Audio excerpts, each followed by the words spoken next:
Why would a town be gifted to Dartmouth College? What happened in an 1896 murder? And how did one village reinvent itself? Let's find out the answers to these curious stories and more. Hop in, let's go for a ride.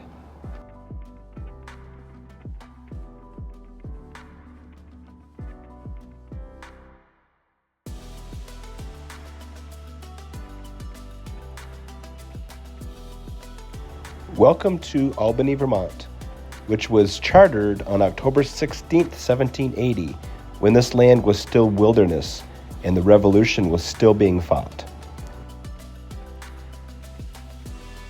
Settlers pushed into the hills soon after, carving farms from forest and building their lives along the Black River, whose steady current powered early sawmills and shaped the valley below.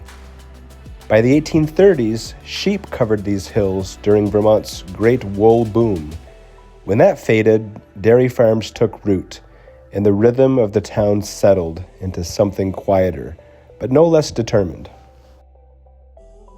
Albany never chased railroads or factories. It grew along ridgelines and riverbanks, one field and one family at a time. More than 2 centuries later, the Black River still runs, and Albany still holds the high ground. Albany's historic 1800s classic white churches have served the community for generations, and old timber frame barns still dot the fields, reflecting the town's long agricultural roots.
With Albany's hills behind us, we passed quietly by Craftsbury and came upon Elgo Lake, which is a small glacial lake covering roughly 190 acres, surrounded by rolling farmland and forest.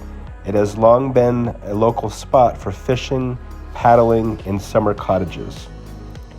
In the late 1800s and early 1900s, small camps began appearing along its shoreline as visitors sought cool mountain air. Today, Elgo remains peaceful and largely undeveloped, the kind of place where loons call at dusk and the water reflects the hills, just as it has for generations.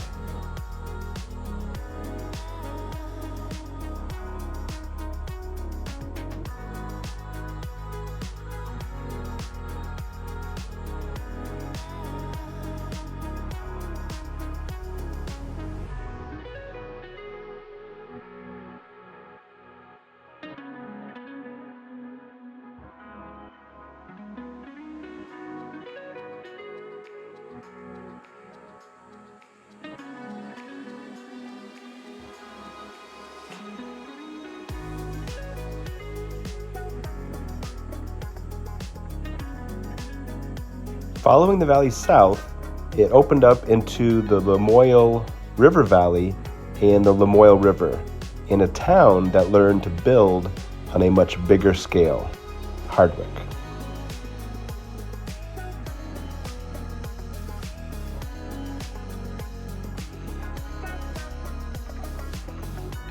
Hardwick, Vermont was chartered on November 7th, 1781.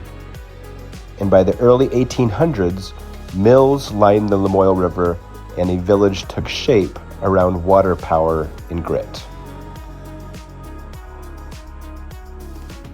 When the railroad arrived in the 1870s, Hardwick found its stride.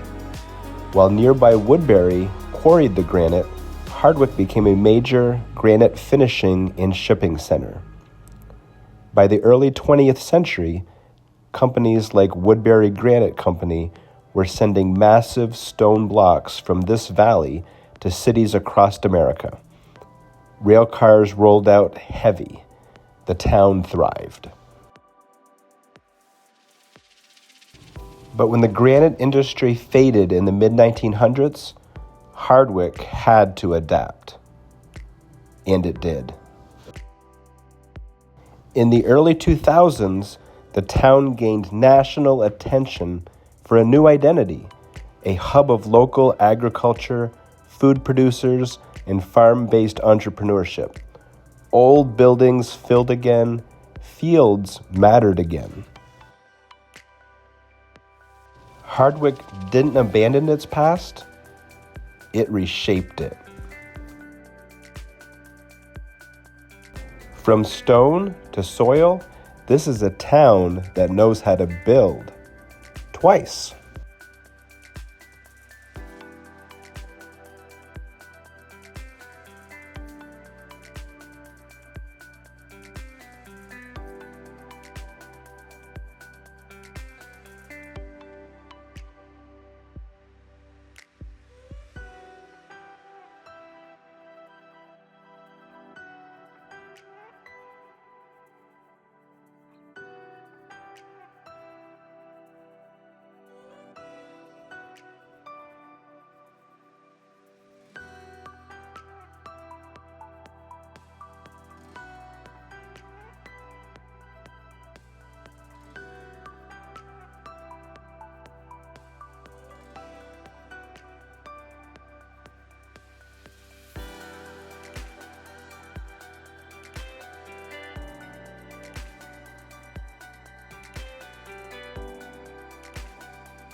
Leaving Hardwick, the road climbs into quieter hills, forests stretch farther, farms grow smaller, and the rhythm slows as we enter Walden, a town shaped by land, livestock, and long winters.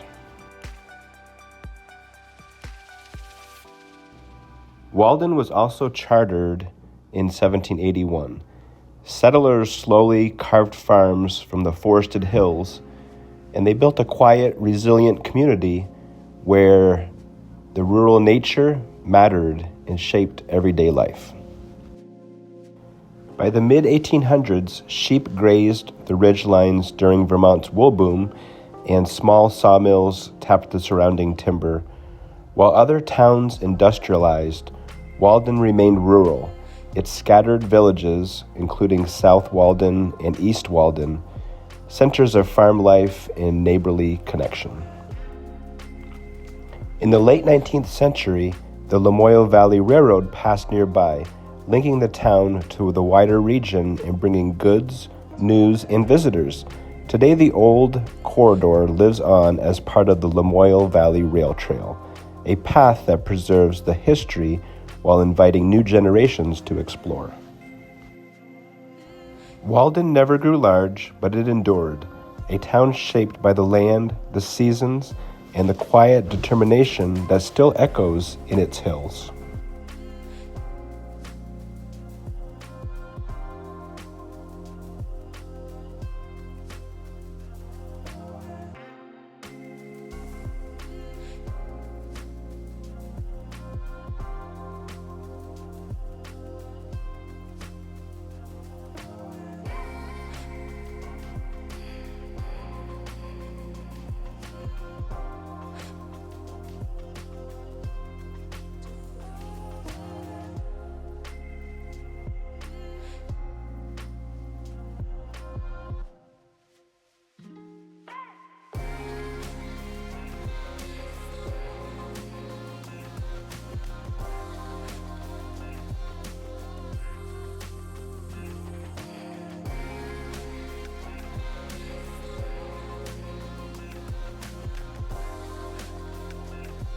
Walden Road was a beautiful drive, and coming down the hill, Way off in the distance, we could see the White Mountains, probably close to 100 miles away.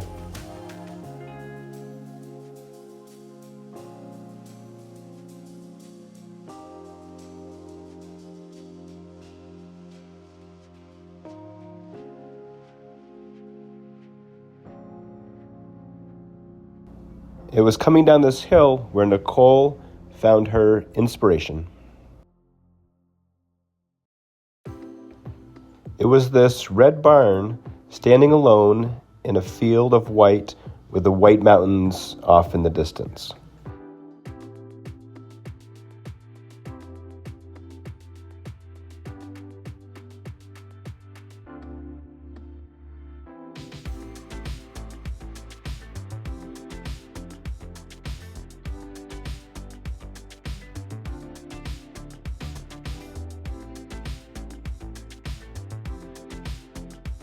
The road came down into Danville, which we're going to save and explore another time. So we headed north towards the back roads of North Danville, Lyndonville, and eventually Wheelock and Sheffield.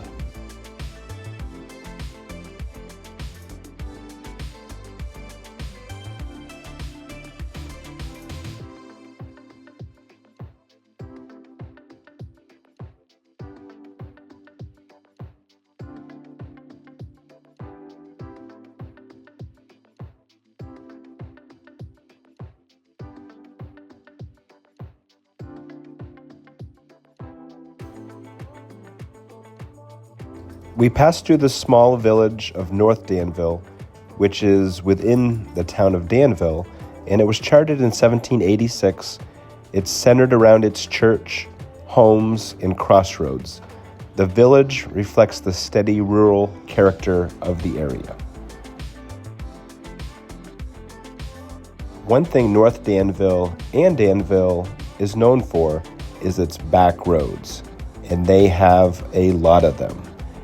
Today we traveled over many, but we only hit a small percentage of them.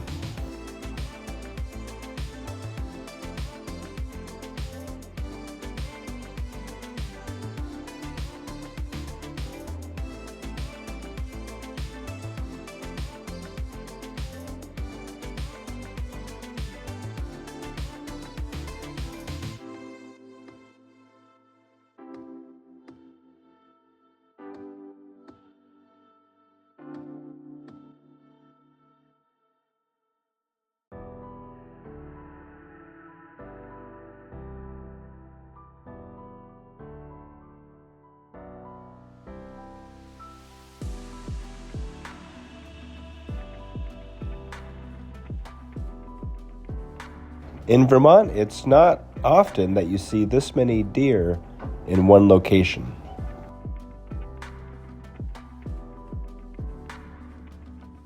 And another group.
Well, that was another beautiful drive, and we came down into Linden. We did an episode a while back, episode 4, Scenic Willoughby, that covered Lyndonville, Burke, and a number of areas around here. So check that out.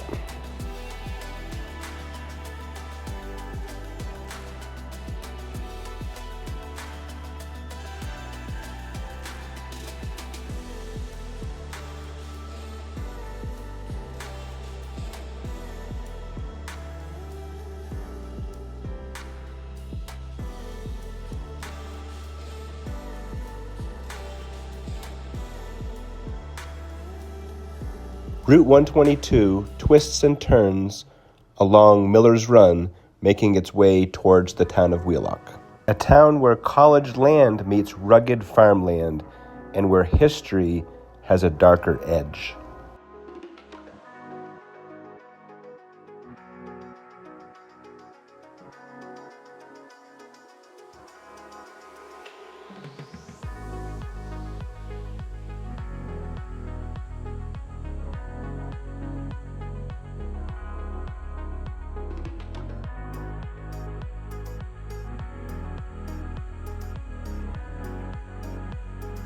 Wheelock is more than a quiet hill town. It began as a gift to Dartmouth College. In 1781, much of the land here was granted to the school's founder, Eleazar Wheelock, to help fund the college and provide opportunities for students. For decades, Dartmouth technically owned large parcels, leasing them to settlers who carved farms from the rugged hills. The unusual arrangement shaped the town's early rhythm, a place where education and settlement were tied together, and the land itself carried a promise that still echoes across Wheelock's hills today. Any full-time resident accepted there could attend tuition-free, a quiet legacy written in the maps of Caledonia County. For decades, farmers and families carved lives out of these hills and woods, clustered around crossroads and community buildings. Yet in 1896, the quiet was shattered in a way no one expected. In the center of the village stood the Caledonia Spring House, a brick hotel that had served travelers and locals alike. In May 1896, its owner, Marshall Way, walked out into the dooryard and shot his wife, Ellen Sheldon Way, in a crime that stunned the community. According to a contemporary reporting, the little town of Wheelock was thrown into a state of wild excitement, a terrible shock to the people of the quiet town. That violence pierced a place where everyone knew everyone else, where the rhythms of life were measured in seasons and neighborly greetings. After the murder, the Springhouse eventually changed hands, fell into disrepair, and was dismantled decades later. A physical reminder that even the smallest towns can have dark, unforgettable chapters. Wheelock endures today, a town shaped by promise, by community, and by stories that refuse to stay buried.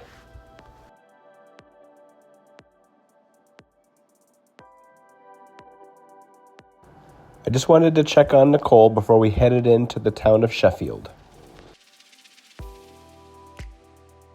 Sheffield was chartered in 1793, its early settlers drawn to the fertile valley carved by Miller's Run. The winding stream became the lifeline of the town, powering small sawmills in the 1800s and watering fields that stretched across the rolling hills. Farms took root along its banks, dairy herds grazing in open pasture, hayfields cut in late summer, barns rising against the backdrop of the Northeast Kingdom sky. The rhythm of Sheffield has always followed the land, spring planting, summer harvest, and long winters where neighbors relied on one another. Miller's Run still winds quietly through town today, reflecting barns, silos, and generations of hard work, a steady current through Sheffield's agricultural heart.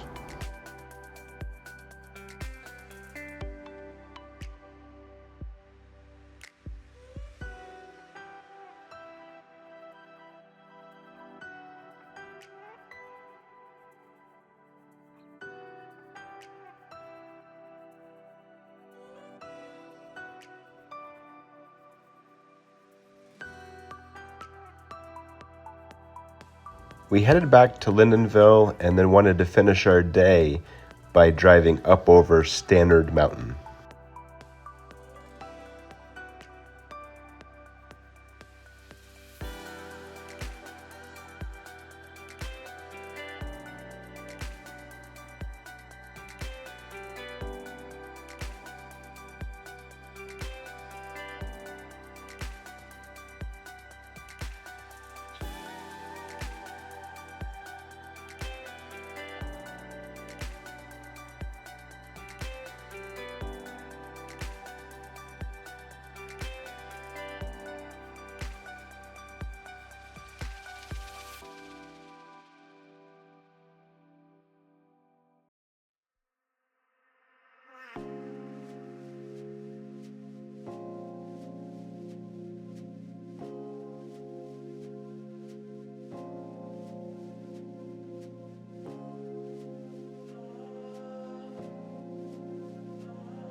We're still climbing up the mountain, and with the sun starting to set, it's a race against time to see if we can get a good sunset picture on the other side of the mountain.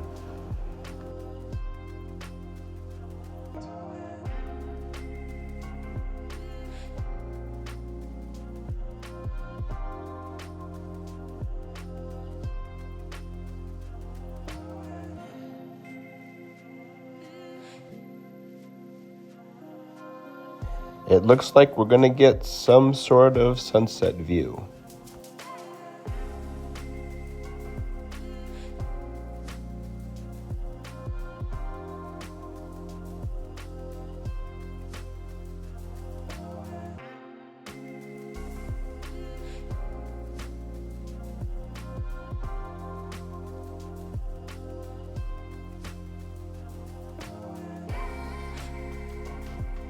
What's better than a sunset? A sunset behind an old church. Built in 1888, this modest but striking wood-framed church has been watching over the crossroads for well over a century.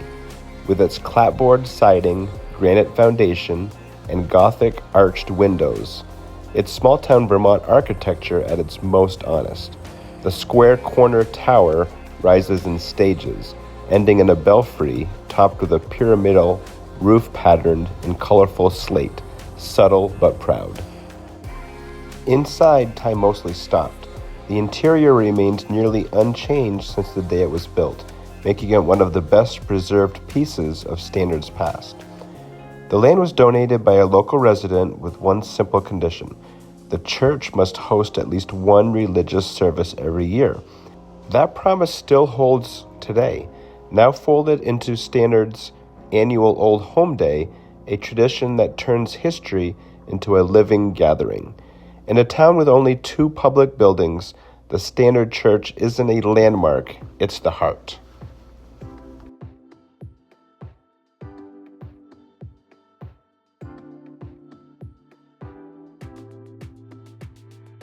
Stannard remains one of the most rural towns in the state. With a population of just around 200 residents, it sits high in the hills of the Northeast Kingdom at an elevation of roughly 1,500 feet. There's no traditional village, no busy main street, just winding gravel roads, forested ridgelines, and scattered farms tucked into the landscape. Stannard is quiet by design, a place where distance, elevation, and community define daily life.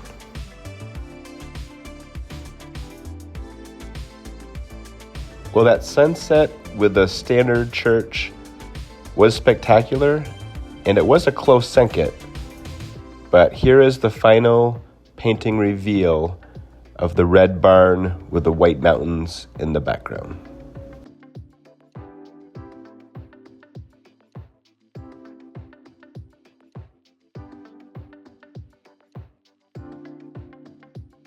In Vermont's Northeast Kingdom, history and curious stories still linger in the hills. waiting for anyone to slow down and chase them. Thank you for coming along for the ride.